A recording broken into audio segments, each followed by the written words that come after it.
नमस्कार.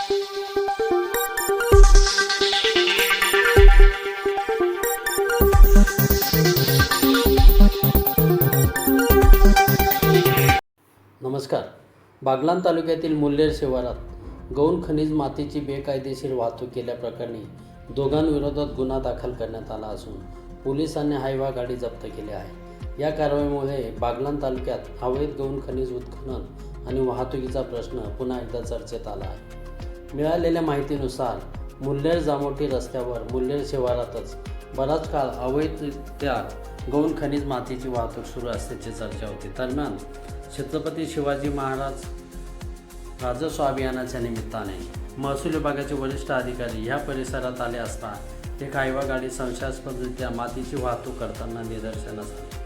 त्यानंतर संबंधित अधिकाऱ्यांनी तातडीने कारवाईच्या सूचना दिल्या.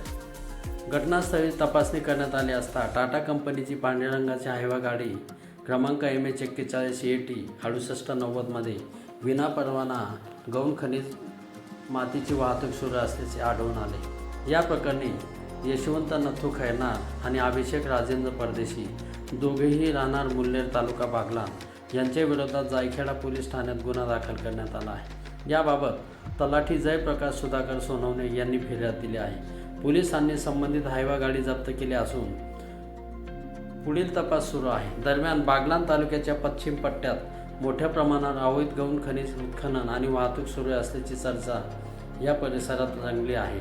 अनेक ठिकाणी वाळू, माती व मुरमाची बेकायदेशीर वाहतूक होत असल्याचा आरोप परिसरातील नागरिकांनी केलेला आहे. महसूल व पोलीस प्रशासनाने केवळ नावापुरती कारवाई न करता या अवैध धंद्यांवर कठोर कारवाई करावी अशी मागणी या परिसरातील नागरिकांकडून होत आहे. विशेष म्हणजे ज्या गाडीवर कारवाई झाली त्या व्यक्तीशी संबंधित अजून काही गाड्या सुरू असल्याची माहिती स्थानिकांकडून समोर येत आहे.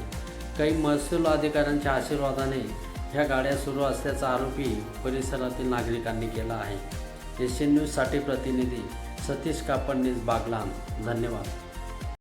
नमस्कार. बागलाण तालुक्यातील मुल्हेर शिवारात